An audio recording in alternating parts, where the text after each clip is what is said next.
Hello दोस्तों, कैसे हैं आप सब। आशा करते होंगे आप बिल्कुल ठीक हैं। आज का जो मेरा वीडियो रहेगा उसमें हम पढ़ेंगे जो सक्षम बुक है हमारी, उसके बारे में डिस्कस करेंगे थ्योरी क्लास से। ठीक है, तो चलिए स्टार्ट करते हैं आज का वीडियो बिना किसी देरी के। अगर आप हमारे चैनल पर नए हैं तो प्लीज़ चैनल को लाइक करिए, शेयर करिए, सब्सक्राइब करिए और देखते रहिए हमारा यूट्यूब चैनल एग्जाम आरजू क्लासेस, आरजू गवर्नमेंट एग्जाम की। तो मैं आपको बता दूं, पिछले वीडियो में मैंने डिस्कस किया था पोषण के प्रकार, खाद्य समूह यानी कि इनके बारे में डिस्कस किया था। आज हम जो डिस्कस करेंगे इसमें पढ़ेंगे विभिन्न पोषक तत्वों के स्रोत एवं उनका महत्व, लाभ, मौसमी फल और खाद्य पदार्थों में पोषक तत्व को बढ़ाने के उपाय। यानी कि आज हम 3 टॉपिक पढ़ेंगे और नेक्स्ट वीडियो में हम फिर 3 टॉपिक पढ़ेंगे। ठीक है, तो जनरली ये हम जो भी वीडियो को नहीं देखे हैं तो प्लीज़ वीडियो को आप देख सकते हैं, जिसमें हमने 2 टॉपिक को ऑलरेडी डिस्कस कर चुका हूँ। आज जो डिस्कस करूँगा विभिन्न पोषक तत्वों के स्रोत एवं उनका महत्व, लाभ, मौसमी फल एवं सब्जियों का महत्व, खाद्य पदार्थों में पोषक तत्वों के बढ़ाने के उपाय, यानी कि 3 टॉपिक में डिस्कस करने वाले हैं। तो चलिए स्टार्ट करते हैं। ठीक है, तो भी मैंने डिस्कस करने वाले हैं विभिन्न पोषक तत्वों के स्रोत एवं उनका महत्व, लाभ। जैसे पोषक तत्व होते क्या हैं? पोषक तत्व वे होते हैं जो भी हम भोजन ग्रहण करते हैं और उनसे हमको कार्बोहाइड्रेट, विटामिन्स, प्रोटीन, खनिज, वसा, लवण, जल जो भी मिलता है, हमारे पोषक तत्व होते हैं जिनसे हमारे शरीर में ऊर्जा आती है, वही हमारे पोषक तत्व होते हैं। जैसे क्या होगा, हमने आम खाया तो आम से हमको विटामिन ए मिलता है। ठीक इसी प्रकार अगर जो हम गेहूँ खाए तो गेहूँ की चपाती खाए, रोटी खाए तो वहाँ से हमको कार्बोहाइड्रेट मिलता है। ठीक है, अगर हम चीनी खाएं तो वहाँ से ग्लूकोज मिलता है, शर्करा मिलती है। तो ऐसी चीज़ें होती हैं। तो आज जो हमारा पहला है स्रोत, उस जो पहला हमारा स्रोत है उसमें पढ़ेंगे कार्बोहाइड्रेट के बारे में कि कार्बोहाइड्रेट कहाँ से मिलता है और इसका लाभ लाभ क्या होता है, महत्व क्या है। तो जो हमारा कार्बोहाइड्रेट है इसका स्रोत यानी कि कहाँ से हमको मिलता है, तो ये हमारा ऐसे अनाज होते हैं, जैसे मोटे अनाज से, जो हमारे मोटे अनाज होते हैं। मोटे अनाज कहने का मतलब है गेहूँ हो गया, बाजरा हो गया, चावल हो गया, ये जो हमारे होते हैं ये मोटे चावल के अंतर्गत आते हैं। तो यहाँ पे देखिए कहाँ से मिलता है, गेहूँ से। सबसे ज़्यादा कार्बोहाइड्रेट कहाँ मिलता है? चपाती से। यानी कि आप रोटी खाते हैं, सबसे ज़्यादा कार्बोहाइड्रेट आपको वहीं पर मिलता है। और जनरली यही क्वेश्चन में देखने को मिलता है। अगर वहाँ पे ऑप्शन दिए होंगे कि कार्बोहाइड्रेट मिलता है, फिर नीचे 4 ऑप्शन दिए होंगे, ठीक है, जिसमें 3 गलत होंगे यार, सही होगा, और सही सही जो वहाँ पर होगा वो गेहूँ दिया होता है। जनरली गेहूँ में सबसे ज़्यादा मिलता है इसीलिए। तो देखिए कहाँ से मिलता है, गेहूँ हो गया, चावल हो गया, रागी हो गया, बाजरा हो गया, मक्का हो गया, ये हमारे होते हैं। नेक्स्ट हमारा है कंदमूल। कंदमूल वे होते हैं जिनकी जड़ हम लोग खाते हैं, जिनकी जड़ हम खाते हैं। आप कुछ कहेंगे जड़ क्या होता है? जो शकरकंद होती है, जो मार्केट में मिलती है, हल्की मैरून कलर की होती है। ठीक है, रेड या हल्की मैरून कलर की होती है, वही हमारी शकरकंद होती है, जिसे आम भाषा में गंज बोलते हैं। कहीं कहीं पर जो आम भाषा में उसे गंज बोलते हैं। ठीक है, तो शकरकंद हो गई, सभी लोग जानते हैं। अरवी हो गई, शकरकंदी हो गई, आलू हो गए, जिनकी जड़ हम खाते हैं वही हमारी क्या होती हैं, वही हमारी कंद मूल होते हैं। कंद मतलब होता है जड़, कंद मतलब होता है जड़, जिसकी हम जड़ खाते हैं। जो हमारी शकरकंद होती है ये जड़ होती है, जनरली जनरली पौधे की जड़ होती है, उसे हम खाते हैं। तो यहाँ पर हमको कार्बोहाइड्रेट पर्याप्त मात्रा में मिलता है। इसका लाभ क्या है, अब देखेंगे। कार्बोहाइड्रेट शरीर को ऊर्जा प्रदान करते हैं, बढ़ते हैं। बच्चे को गर्भावस्था व स्तनपान के दौरान महिला के शरीर में ऊर्जा की मांग बढ़ जाती है, इसलिए कार्बोहाइड्रेट का सेवन पर्याप्त मात्रा में किया जाना चाहिए। यानी कि जब महिला गर्भावस्था में होती है तो उस दौरान वहाँ पर उसकी कार्बोहाइड्रेट की मात्रा इसलिए बढ़ा देनी चाहिए क्योंकि वहाँ पर उसको ऊर्जा की ज़्यादा आवश्यकता होती है। तो देख लीजिए यहाँ पर देखो, ये क्या है, ये गेहूँ है, ये मक्का है। मैंने बता ही दिया कि मक्का हो गया, गेहूँ हो गया, चावल हो गया, बाजरा हो गया, जो चीज़ आते हैं। तो इसमें देखो गेहूँ भी बना है, ये भी चावल है, ये हमारा आलू है। तो आप देख सकते हैं। नेक्स्ट बात करेंगे प्रोटीन का। नेक्स्ट बात करेंगे प्रोटीन का। सबसे मुख्य जो अब हम आपको बता रहे हैं, प्रोटीन का जो मुख्य काम होता है वो शरीर में जो ऊर्जा की क्षति होती है उसको पूरा करने के लिए। ठीक है, और जो हमारा प्रोटीन होता है ये बच्चे के, जो हमारा गर्भावस्था में महिला होती है उसके भ्रूण के लिए सबसे जिम्मेदार पोषक तत्व होता है प्रोटीन, हमारा सबसे जिम्मेदार होता है। और मैं बता दूं, जब महिला गर्भावस्था में होती है और उसकी स्तन, जो मतलब स्तन है और गर्भाशय की जो मांसपेशियां होती हैं उनको डेवलप करने में भी हमारा प्रोटीन बहुत बड़ा योगदान बताता है। और मैं बता दूं कि अगर कोई महिला एनीमिया से पीड़ित होती है तो उस एनीमिया से बचने के लिए भी हम प्रोटीन का उपयोग करते हैं। और मैं बता दूं, प्रोटीन का एक मुख्य और काम होता है बॉडी मसल्स को डेवलप करना। ठीक, आपका शरीर निर्माण में सबसे ज़्यादा प्रोटीन आवश्यक होती है। कैसे? जैसे जिम जो लोग जिम जाते हैं उन्होंने देखा होगा, वो पानी के बोतल ले रहते हैं, उसमें क्या होता है, प्रोटीन होती है उच्च मात्रा की। वो सप्लीमेंट खाते हैं, क्योंकि क्या है, उनकी अपनी बॉडी को डेवलप करना है, मसल्स को डेवलप करना है, इसीलिए। और मैं बता दूं, कुछ लोग अपनी बॉडी बनाने के लिए प्रोटीन का सेवन उच्च मात्रा में करते हैं। जैसे क्या होगा, दूध से बने उत्पाद होते हैं जिससे हमारे वो सारे प्रोटीन के बहुत ही अच्छे स्रोत माने जाते हैं। जैसे दूध हो गया, पनीर हो गया, दही हो गया, घी हो गया, ये उच्च प्रोटीन वाले पदार्थ होते हैं। सबसे ज़्यादा यही मिलता है, और सबसे ज़्यादा आपका सोयाबीन में भी मिलता है। तो गरीबों का जो प्रोटीन कहा जाता है, एक बार क्वेश्चन पूछा गया था कि गरीबों का प्रोटीन किसे कहते हैं, तो वहाँ पर आंसर था सोयाबीन। क्या था? सोयाबीन। अब देखेंगे प्रोटीन होता क्या, मैं इतना बता दिया हूँ, एग्जाम में इससे बाहर भी कभी क्वेश्चन नहीं पूछा था। और हाँ बता दूँ, प्रोटीन की कमी से 2 रोग होते हैं, एक होता है मरासमस, दूसरा हमारा होता है क्वासिरियोरकर। ये 2 एग्जाम में बहुत पूछे जाते हैं। अब प्रोटीन मैं इतना बता दिया हूँ, प्रोटीन से इससे बाहर का भी क्वेश्चन नहीं पूछता। अब देखेंगे क्या है, देखो स्रोत प्रोटीन कहाँ मिलता है, अंडा हो गया, मीट हो गया, यानी कि जो नॉनवेज खाते हैं, दाल हो गया, जैसे सोयाबीन, राजमा, मूंग, चना, अरहर, यहाँ से मिलता है। जैसे बीज हो गए, तरबूज के बीज, अलसी, कद्दू और सूखे मेवे बहुत फायदा करते हैं। अब दूध बने पदार्थ से मैंने बता दिया, पनीर और दही। लाभ क्या है, प्रोटीन रोगों से लड़ने में और शरीर में ऊर्जा की क्षति की पूर्ति करता है। प्रोटीन भ्रूण के सही विकास हेतु आवश्यक है। मैंने बता ही दिया कि बच्चे के विकास के लिए प्रोटीन का बहुत बड़ा महत्व योगदान होता है। गर्भावस्था के दौरान महिलाओं के स्तन और गर्भाशय की मांसपेशियों को सुधार करने में सहायक होता है, ये भी मैंने बता दिया।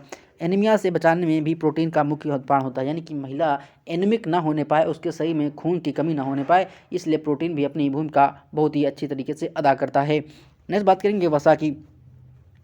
अच्छा, जो लोग वसा का सेवन अत्यधिक करते हैं वो मोटे हो जाते हैं। क्या होते हैं? मोटे हो जाते हैं। और वसा से हमको क्या होता है, ऊर्जा भी प्राप्त होती है। ठीक है, ये भी हमारे भ्रूण के विकास के लिए बहुत ही लाभदायक होता है। और वसा जो होता है, मस्तिष्क जो हमारा बच्चा का भ्रूणावस्था में जो बच्चा होता है, उसके डेवलपमेंट के लिए, उसके माइंड डेवलपमेंट के लिए भी बहुत आवश्यक होता है। ठीक है, अब बात करेंगे, देखो स्रोत। अब वसा जो भी चिकने पदार्थ होते हैं, जो भी चिकनाई वाले पदार्थ होते हैं, उसमें वसा पर्याप्त मात्रा में मिलती है। जैसे क्या हो गया, आपका घी हो गया, तेल हो गया, रिफाइंड का तेल हो गया, अलसी का तेल हो गया, जो हमारे सूखे मेवे आते हैं उनका तेल हो गया। तो कहने का मतलब है, जो हमारे चिकनाई वाले प्रोडक्ट होते हैं उसमें पर्याप्त मात्रा में वसा देखने को मिलती है। और मैं बता दूं, अगर किसी के शरीर में जो ज़्यादा चिकनाई वाले पदार्थ खाते हैं उनको बीपी की प्रॉब्लम रहती है। क्यों रहती है? क्योंकि उनका कोलेस्ट्रॉल बढ़ जाता है। अब अच्छा, कोलेस्ट्रॉल होता क्या है? कोलेस्ट्रॉल ये होता है, देखो आपने जिसके घर में टीबी होती है, आजकल सभी के पास टीबी है, सभी लोग देखते हैं, तो आपने देखा होगा उसमें अगर किसी कंपनी का फार्चून या किसी भी कंपनी का उसमें ऐड आता है, तो उसमें कहता है ये जो हमारा ऑयल है ये कोलेस्ट्रॉल को कम करता है। अच्छा, आपने दिमाग में कभी सोचा नहीं होगा ये कोलेस्ट्रॉल होता है क्या है? एक्चुअली में कोलेस्ट्रॉल ये होता है कि जो अत्यधिक चिकनाई वाले पदार्थ खाते हैं जो लोग भी, तो उनके शरीर में क्या होता है, कोलेस्ट्रॉल बढ़ जाता है। कैसे बढ़ता है? जो चिकनाई पदार्थ खाते हैं वही चिकनाई उनके ब्लड में हल्की फुल्की मिक्स हो जाती है। ठीक है, और वही क्या होता है, जब ब्लड ब्लड पंप करता है तो जो हमारा चिकनाई थी वो वेसल्स में, यानी कि जो नसों में होता है वहाँ पर जम जाता है, और ब्लड पंप जो हमारा हार्ट होता है उसको पंप करने में दिक्कत होती है, तभी भी बीपी बढ़ जाती है। क्या होते हैं लोग, अगर एक जिस व्यक्ति का कोलेस्ट्रॉल बढ़ा होता है उससे कह दीजिए थोड़ा तेज़ी से दौड़ जाए या घरों की सीढ़ी ऊपर नीचे चढ़ जाए तो उसकी सांस फूलने लगती है। क्यों फूलती है? क्योंकि उसका कोलेस्ट्रॉल बढ़ गया है, उसको पंप, उसका हृदय है उसको पंप करने में बहुत ज़्यादा दिक्कत हो रही है, बहुत ज़्यादा, क्योंकि उसकी क्या है, उसकी जो वेन्स हैं हल्की हल्की ब्लॉक हैं, क्योंकि उसमें क्या हुआ, फैट जम गई है। चीज़ों को समझने की कोशिश करना। इसीलिए जो मार्केट में आता है रिफाइंड जो होता है, ये तेल थोड़ा अच्छा होता है कि इसमें चिकनाई कम होती है। ठीक है, तो अब बात करेंगे वसा के। इतना बता दिया है, थोड़ा आपके ज्ञान की बात थी। अब देखो स्रोत क्या है, घी हो गया, तेल हो गया, मक्खन हो गया, सूखा मेवा हो गया, यहाँ से आपको वसा मिलती है। देखो घी भी बना है, तेल भी बना है, किसी कंपनी का नहीं है क्योंकि यहाँ पर ये बुक ने छापा नहीं है। वसा युक्त भोजन का सेवन करने से शरीर को ऊर्जा भी मिलती है, बिल्कुल बात सही है। ऊर्जा का संग्रहण भी होता है, ये भी बात सही है। वसा युक्त खाद्य पदार्थ सबसे अधिक ऊर्जा प्रदान करते हैं, जो कि भ्रूण के विकास के लिए आवश्यक होते हैं, यानी कि बच्चे के भ्रूण के विकास के लिए आवश्यक होते हैं। अच्छा, मैं बता दूं, भ्रूण और गर्भ में अंतर क्या होता है। हम कब गर्भ बोलेंगे और कब भ्रूण बोलेंगे? जब महिला की जो प्रेगनेंसी होगी यानी गर्भावस्था होगी वो 3 महीने की होती है तो उसे हम भ्रूण बोलते हैं, और वही प्रेगनेंसी जब 3 मंथ से ज़्यादा हो जाती है तो उसे हम गर्भ की संज्ञा देते हैं। तो आप डिफरेंस जान जाइएगा कि भ्रूण और गर्भ में क्या अंतर होता है। वसा बच्चे के मस्तिष्क के विकास के लिए भी अत्यंत महत्वपूर्ण होता है। गर्भवती एवं धात्री महिलाओं को भी बढ़ी हुई ऊर्जा को आवश्यकता को पूरा करने के लिए पर्याप्त में मात्रा में वसा करना चाहिए। बिल्कुल सही बात है, कोई सभी को पता है। नेक्स्ट बात करेंगे आयरन एवं लौह तत्व। ये सबसे मेन फैक्टर होता है जो हमारी गर्भवती महिला होती है उसके सबसे शरीर में सबसे ज़्यादा डिमांड होती है। एक तो होती है आयरन की और दूसरी होती है हमारी कैल्शियम की। क्यों होती है मैं फिर बता रहा हूँ। इससे बाहर अगर आप ध्यान रख लेंगे तो कभी भी भूलेंगे नहीं ज़िंदगी में। क्यों? देखो, जब महिला गर्भावस्था में होती है तो उस दौरान महिला के शरीर में आयरन की डिमांड इसलिए बढ़ जाती है क्योंकि जब पर्याप्त मात्रा में महिला आयरन की युक्त चीज़ें खाएगी तो उसके शरीर में पर्याप्त मात्रा में खून बनेगा। अच्छा, खून बनेगा तो क्या मतलब होगा? जब महिला गर्भावस्था में होगी तो उस दौरान उसको खून की बहुत ज़्यादा डिमांड होती है। क्यों होती है कि मैं बता दूं कि क्योंकि महिला के साथ चल रहा है, महिला के साथ साथ बच्चे का भी विकास गर्भ में हो रहा है, इसलिए वहाँ पर खून की आवश्यकता बहुत ज़्यादा होती है। दूसरी बात, जब महिला का प्रसव होता है उस दौरान महिला का लगभग 500 ml ब्लड रक्तस्राव बह जाता है। एक बार क्वेश्चन पूछा गया था कि भारत में सबसे ज़्यादा मातृ मृत्यु दर का कारण क्या है, तो उसका वहाँ पर आंसर था हमारा अधिक रक्तस्राव प्रसव के दौरान। ठीक है, तो मैं बता रहा हूँ क्यों डिमांड होती है। अगर मान लो कोई महिला है उसके शरीर में ऑलरेडी पहले से खून की कमी थी और जब महिला का प्रसव हुआ तो वहाँ 500 ml खून और बह गया तो क्या होगी? महिला की मौत हो जाती है, महिला का एक्सपायर हो जाती है। तो ये चीज़ें होती हैं। दूसरी, कैल्शियम की आवश्यकता क्यों होती है? जब महिला गर्भावस्था में होती है तो उस दौरान महिला के पेट में बच्चे का विकास हो रहा होता है। तो बच्चे के विकास में, क्योंकि बच्चे का विकास होगा तो बच्चे की वहाँ पर हड्डी बनेगी और हड्डी बनेगी तो हड्डी बनती किस चीज़ से है? तो हमारी हड्डी कैल्शियम से बनती है। किससे बनती है? कैल्शियम से बनती है। इसलिए महिला को जो गर्भावस्था में होती है, अगर कोई महिला स्त्री रोग विशेषज्ञ के पास जाती है अपना जांच करवाने, चेकअप करवाने या विचार विमर्श करने, तो वहाँ पर महिला जो होती है स्त्री रोग विशेषज्ञ, वह महिला को आयरन की गोली और कैल्शियम की गोली पर्याप्त मात्रा में लेने के लिए सलाह देती है। ठीक, तो ये चीज़ें होती हैं कि महिला को आयरन की कमी वाली चीज़ें से दूर रहना है और अच्छी चीज़ें खाना है। अब देखेंगे, इतना बताएं आपको समझ में आ रहा होगा। आयरन लौह तत्व कहाँ से मिलता है? अंडा, मांस, मछली, कलेजी। ठीक है, हरी पत्तेदार सब्जी जैसे पालक हो गया, जो हमारी बथुआ वाली होती हैं। इसमें क्या है, देखिए साग चल रहा है, बथुआ का साग, सरसों का साग, चना का साग, जो भी है। तो इस समय इन जो चीज़ें हमारी हरी वाली होती हैं इनमें बहुत ही पर्याप्त मात्रा में आयरन मिलता है। ठीक है, और आप गुड़ भी खा सकते हैं, छुहारा, मूंगफली, ये सब खा सकते हैं। अब देखेंगे हरी पत्तेदार सब्जियां, चने का साग, पालक, सहजनवा आता है एक, चौलाई पता नहीं क्या है, सरसों, बथुआ मैंने बता ही दिया, चुकंदर, गुड़, चना, राजमा, खजूर, तिल, खजूर, छुहारा और मूंगफली, ये सब है हमारे उच्च प्रोटीन आयरन वाले तत्व होते हैं। महत्व क्या है? आयरन युक्त खाद्य पदार्थ के सभी आयु वर्गों में एनीमिया से बचाव में काफ़ी मददगार होता है। मैंने बता दिया कि महिला के शरीर में खून की कमी ना होने पाए, इसलिए महिला को लौह युक्त यानी कि आयरन की और फोलिक एसिड की जो कमी है वो ना होने पाए, क्योंकि महिला की वहाँ पर एनीमिक हो सकती है। आप मुख्य सेविका के पद पर जब चयनित होंगे तो वहाँ पर आपके सबसे ज़्यादा प्रायोरिटी जो रहेगी वो महिला और बच्चे के स्वास्थ्य और सुरक्षा की बात करनी होगी। इसीलिए चैप्टर आपके जो हैं ये महिलाओं से रिलेटेड और बच्चों से रिलेटेड ज़्यादा होते हैं, ज़्यादा जनरली पूछे भी जाने हैं आपके एग्जाम में, ये आप ध्यान रखिएगा। और हाँ, आप चीज़ों को रिलेट करिए, हर चीज़ को किसी न किसी से जब रिलेट करेंगे तभी चीज़ें आपको आसान लगेंगी और आपको याद करने से बार बार झंझट खत्म हो जाएगा। नेक्स्ट बात करेंगे आयोडीन की। आयोडीन की कमी से हमारे शरीर में क्या होता है? घेंघा रोग हो जाता है, जिसे हम गलकंठ बोलते हैं। अब देखेंगे स्रोत क्या है? आयोडीन युक्त नमक, दूध, अंडा। सभी लोग जानते थे कि आयोडीन कहाँ मिलता है? केवल नमक से मिलता है, लेकिन आप जान लीजिए दूध और अंडे से भी पर्याप्त होता है। लाभ क्या है? आयोडीन शरीर को सही कार्य करने में सहायता देता है। इसकी कमी से बच्चे के, मैं बता दूं, एक बार क्वेश्चन पूछा गया था कि महिला के अगर शरीर में कमी है तो उस गर्भावस्था में महिला के शरीर में आयोडीन की कमी है तो उसके बच्चे पर क्या प्रभाव पड़ेगा? तो मैं बता दूं, उसका जो बच्चा पैदा होगा वो मंद बुद्धि वाला होगा। यही वहाँ पर आंसर था, जो बच्चा पैदा होगा वो बच्चा मंद बुद्धि वाला होगा। अगर महिला के शरीर में आयोडीन की कमी है तो जो बच्चा पैदा होगा उसको मंद बुद्धि वाला होगा। इसलिए जब महिला गर्भावस्था में हो तो उसको पर्याप्त मात्रा में आयोडीन भी देना चाहिए, क्योंकि बच्चा जब जन्म लेगा तो उसका बुद्धि तीव्र होनी चाहिए। विकास बाधित गर्भावस्था के दौरान आयोडीन युक्त भोजन व नमक का सेवन भ्रूण के मस्तिष्क के विकास के लिए आवश्यक है। मैंने कितनी पहले ही बता दिया। देखो, आप थ्योरी तो पढ़ते हैं, लेकिन थ्योरी से क्वेश्चन को कैसे सॉर्ट आउट करते हैं, अगर आप थ्योरी से क्वेश्चन को सॉर्ट आउट करना जान गए तो समझ लीजिए आपका आधा एग्जाम तो ऐसे ही निकल गया।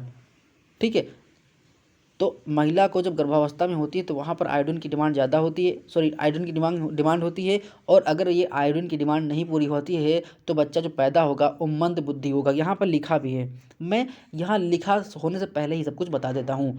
नेक्स्ट है कैल्शियम की कमी। अभी मैंने पूरी जो कहानी सुनाई कैल्शियम की आवश्यकता को क्यों होती है, अब दोबारा वो कहानी नहीं सुनाएंगे, क्योंकि मैंने बता दिया कि कैल्शियम की क्यों हो सकती है कि बच्चे क्या पेट के अंदर जो बच्चा होगा गर्भावस्था में वहाँ पर उसकी हड्डी बनेगी वहाँ पर, इसलिए महिलाओं को गर्भावस्था में कैल्शियम की डिमांड बढ़ जाती है। अब कहाँ से मिलता है, दूध, विटामिन डी, गहरी हरे पत्तेदार सब्जियाँ जैसे पालक, ब्रोकोली और कड़ी पत्ता, अन्य सहजन, रामदाना, मशरूम, तिल, सूखी मछली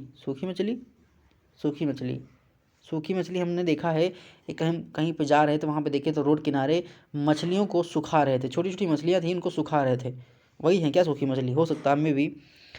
कैल्शियम बच्चों की, देखो वही फिर आ गया, कैल्शियम बच्चों की हड्डियों, दांतों को मजबूती प्रदान करता है। सही मात्रा में कैल्शियम का सेवन करने से मांसपेशियों व तंत्रिका तंत्र मजबूत बनती हैं। गर्भावस्था में कैल्शियम उच्च रक्तचाप में संभावित खतरों को कम करता है, यानी कि ब्लड प्रेशर को कम करता है। मांसपेशियों और मेरुदंडों के विकास में भी सहायक होता है। तो ये चीज़ें होती हैं। अच्छा, एक दांत, कभी कभी एग्जाम में क्वेश्चन ये पूछा था कि सबसे शरीर का सबसे कठोरतम भाग क्या होता है, शरीर का सबसे कठोरतम भाग क्या है, तो वो आपका दांत है। दांत के ऊपर की एक परत होती है जो हम एनेमल बोलते हैं, तो एनेमल हमारे शरीर का सबसे कठोरतम भाग होता है। दांत के ऊपरी परत को हम एनेमल बोलते हैं। और किससे बना होता है हमारा दांत कैल्शियम फॉस्फेट से बना होता है। तो दो क्वेश्चन कभी कभी पूछे जाते हैं, शरीर का सबसे कठोर भाग एनिमल, और हमारा दांत जो बना होता है वो कैल्शियम फॉस्फेट का बना होता है। ये आप याद रखिएगा, किसी भी कंप्यूटर एग्जाम में बहुत पूछा जाता है।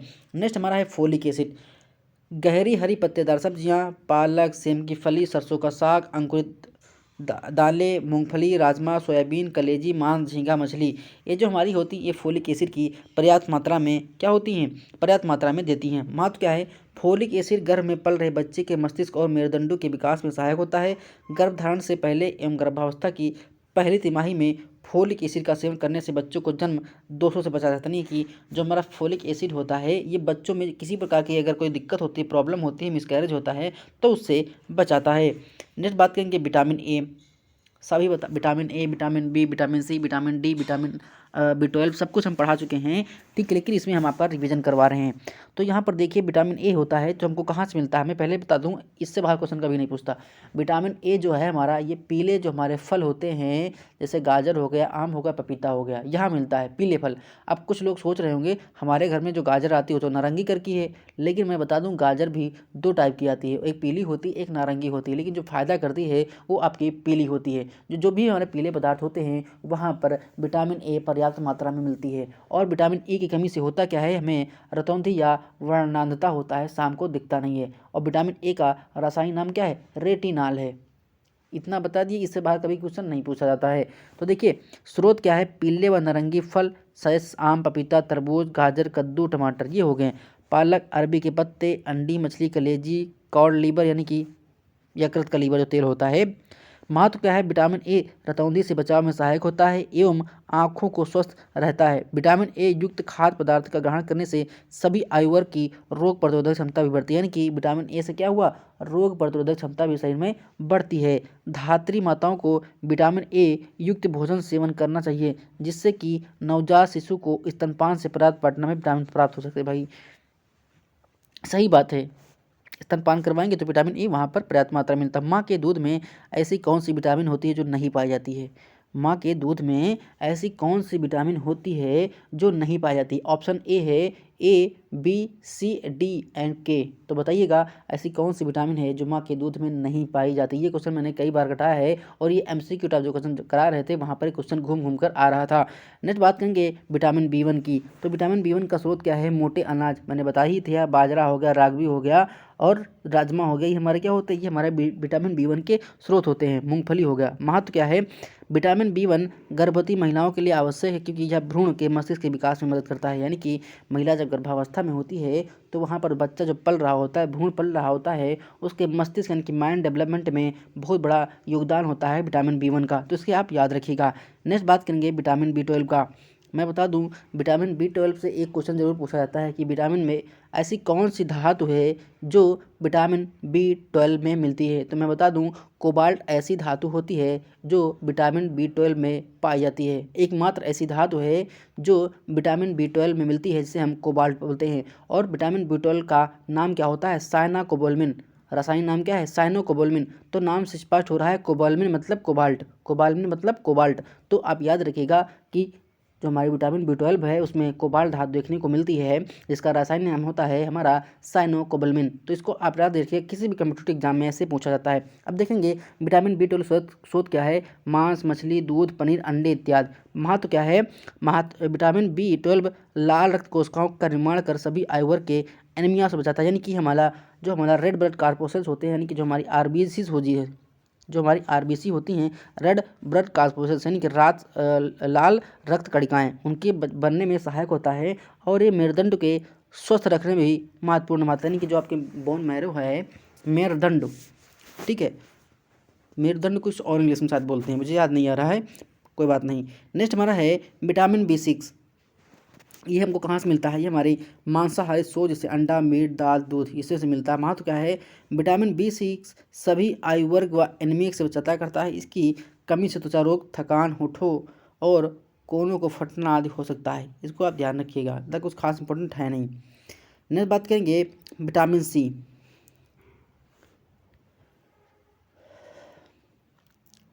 तो विटामिन C जो है इसका जो रासायनिक नाम है हमारा एस्कॉर्बिक एसिड होता है। और विटामिन C की कमी से महिलाओं, बच्चे या वयस्कों में स्कर्वी रोग देखने को मिलता है। और स्कर्वी रोग का दूसरा नाम क्या है? तो स्कर्वी रोग का दूसरा नाम हमारा होता है नाभिक रोग। नाभिक रोग क्या होता है? नाभिक रोग, यानी कि जो नाव को चलाते हैं उन्हें हम नाभिक बोलते हैं। अच्छा, नाभिक नाम पड़ा क्यों? क्योंकि जो मछुआरे थे उनमें सबसे पहले स्कर्वी रोग देखने को मिला था। यानी कि जो नाव खेपते हैं या मछली पकड़ते हैं उनमें सबसे पहले स्कर्वी रोग देखा गया था। इसलिए कभी कभी एग्जाम में ये क्वेश्चन बनता है कि स्कर्वी रोग का दूसरा नाम क्या है? तो स्कर्वी रोग का दूसरा नाम क्या है? नाभिक रोग है। ये कभी कभी एग्जाम में क्वेश्चन पूछा जाता है, ठीक है। तो ये मिलता कहाँ है? टमाटर, नींबू, आंवला, संतरा, अमरूद, यहाँ से मिलता है। पुदीना, कच्ची प्याज, कली, यहाँ से मिलता है। लाभ क्या है? सभी आयु वर्ग में रोग प्रतिरोधक क्षमता बढ़ाता है। मोस्ट इम्पोर्टेंट, एक ऐसी विटामिन है जो हमारी रोग प्रतिरोधक क्षमता को बढ़ाती है। यानी कि आप अगर विटामिन C पर्याप्त मात्रा में ले रहे हैं तो आपको सर्दी जुकाम बुखार नहीं होगा, क्योंकि ये वायरल इन्फेक्शन होता है। तो ये हमारी विटामिन C जो होती है ये रोग प्रतिरोधक क्षमता बढ़ाती है।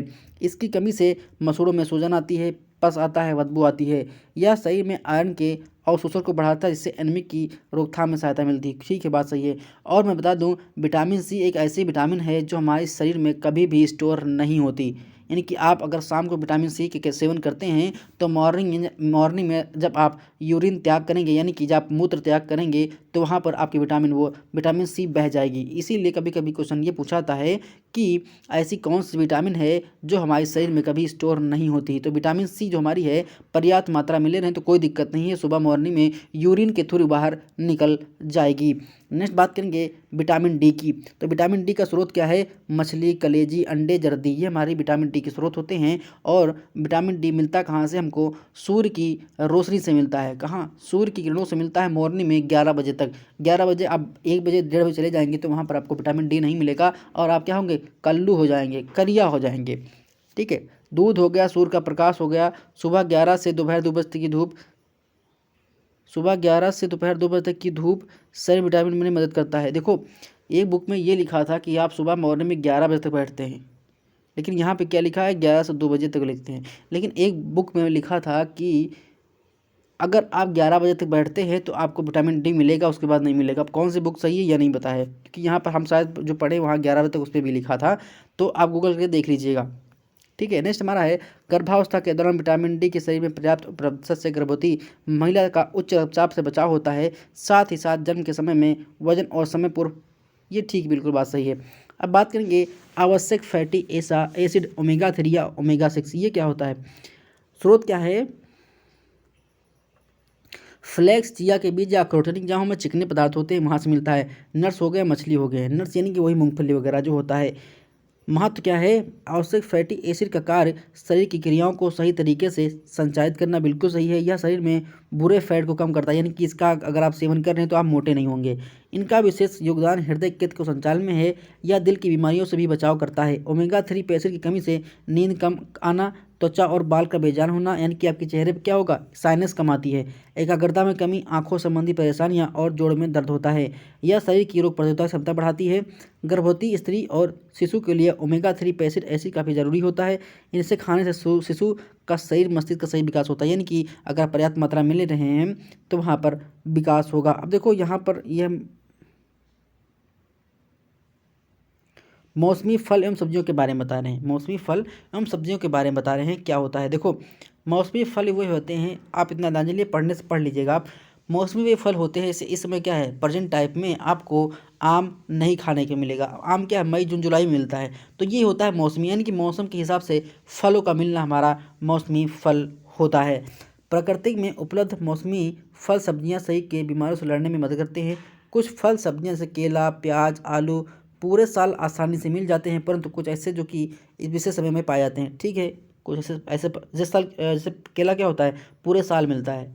तो कुछ फल ऐसे होते हैं जो आपको 12 यानी कि 12 मासी फल बोलते हैं, और कुछ आपके ऋतु के अनुसार मिलते हैं। जैसे ग्रीष्म ऋतु में क्या है, यहाँ पर मुख्य फल क्या है, तरबूज, टमाटर, आड़ू, रसभरी, अंगूर, आम, बैंगन, खीरा, शिमला मिर्च, कद्दू, ये ग्रीष्म ऋतु के हैं, गर्मी के हैं। वर्षा के देखो हैं फल सब्जी, कद्दू, ब्रोकली, पालक, मकई, बैंगन, ये सब दिए हुए हैं। तो आप देख लीजिए, इनको पढ़ लीजिएगा। हम पीडीएफ अपने टेलीग्राम चैनल पर डाल देंगे। जिन लोगों को पीडीएफ चाहिए तो हमारे वीडियो के डिस्क्रिप्शन बॉक्स में टेलीग्राम चैनल का लिंक है, आप उस पर क्लिक करके हमारे टेलीग्राम चैनल जुड़ सकते हैं और वहाँ पर आपको पीडीएफ मिल जाएगी। पीडीएफ को आप डाउनलोड करके प्रिंट आउट करके भी पढ़ सकते हैं। ये हमारी सक्षम बुक का पूरा टोटल मिल जाएगा। ठीक है, नेक्स्ट बात करेंगे मोटे अनाज का सेवन। मोटे अनाज का सेवन स्वास्थ्य एवं पोषण की दृष्टि से अत्यंत लाभकारी होते हैं। मुख्य मोटे अनाज ज्वार, बाजार, मक्का, कोडो, रागी ये हैं। ठीक है, ये जो हम बने भी हैं देख सकते हैं। मोटे अनाज पोषक तत्वों का पावर हाउस है, यानी कि जो मोटे अनाज होते हैं वो पावर हाउस होते हैं आपके ऊर्जा का। Iron, antioxidant, fibre, potassium, calcium, vitamin भी युक्त होते हैं। इनके सेवन से अनिद्रा, अवसाद जैसी स्थितियों से बचने के समाधान की आपको नींद नहीं आएगी। यह गर्भवती महिलाओं में एनीमिक, मधुमेह आदि बीमारियों को बचाव करता है। मोटे अनाज के आटे का उपयोग रोटियां बनाने एवं अन्य आटे के साथ मिलाकर पराठे के रोटी बनाने के लिए आता है, बिल्कुल सही है। तो आप इसको पढ़ लीजिएगा, ज़्यादा कुछ खास नहीं है इसमें। मोटे अनाज से क्या होता है, ये हमारे ऊर्जा के पावर हाउस होते हैं। तो ये छोटा सा शॉर्ट सा वीडियो था। नेक्स्ट वीडियो हमारा लेकर आएंगे, उसमें पढ़ेंगे कुछ आपके हमारे यूट्यूब चैनल पर। हम आपको बता दें कि जो हम इंपॉर्टेंट ऐसे क्वेश्चन लेकर आते हैं जो आपके एग्जाम की दृष्टि से बहुत महत्वपूर्ण होता है साहब। ठीक है, अगर वो आप क्लास ले लेते हैं तो अगर हम एग्ज़ाम तक अगर आपके 150 क्लासेस उसमें ले लिए, अगर आपके कहीं 12-15 क्वेश्चन बन जाते हैं तो उससे अच्छा आपका कोई काम नहीं है। क्योंकि वो जो हमारी वीडियो रहती है मुश्किल से 7 या 8 मिनट की वीडियो रहती हैं, और अगर आप उस वीडियो को देखते हैं और आप उस अगर वीडियो से एक भी क्वेश्चन बन जा रहा है 7-8 मिनट की वीडियो में, तो आपका कोई भी, आप समझ लीजिए अगर 24 घंटे में आप अगर 10-15 मिनट नहीं दे पा रहे हैं तो आप क्या तैयारी से बाहर हैं, कंपटीशन से बाहर हैं। क्योंकि ऐसी एक कोई लड़की होगी जो बैठकर कम से कम 5-6-7 घंटे पढ़ रही होगी, और अगर आप अपनी लाइफ में 24 घंटे में अगर 10-15 मिनट नहीं निकाल पा रहे हैं तो कंपटीशन से बाहर हैं साहब। ठीक है, इसलिए पढ़ाई करते रहिए। अगर जिन लोगों को लगता है कि वीडियो अनइम्पोर्टेंट है तो मैं क्या बता दूं, जब एग्ज़ाम देने जाएंगे तो वहाँ पर एग्जाम में बैठेंगे तो वीडियो का थंबनेल देखेंगे तो आपको याद आएगा कि सर ने ऐसे पढ़ाया था, काश हम उस वीडियो को देख लिए होते। तो सब चीज़ों को समझते नहीं, हम ढूंढ ढूंढ के कहीं से गूगल से कहीं से लेकर आते हैं वीडियो को। ठीक है, एक हम डाले थे APGAAR।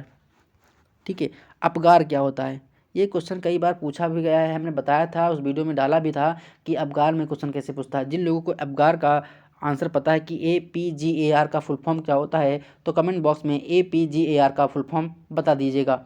मैं वीडियो ऑलरेडी ले चुका हूँ ये वाली, क्योंकि इसमें से क्वेश्चन कई बार पूछा भी गया एग्जाम में।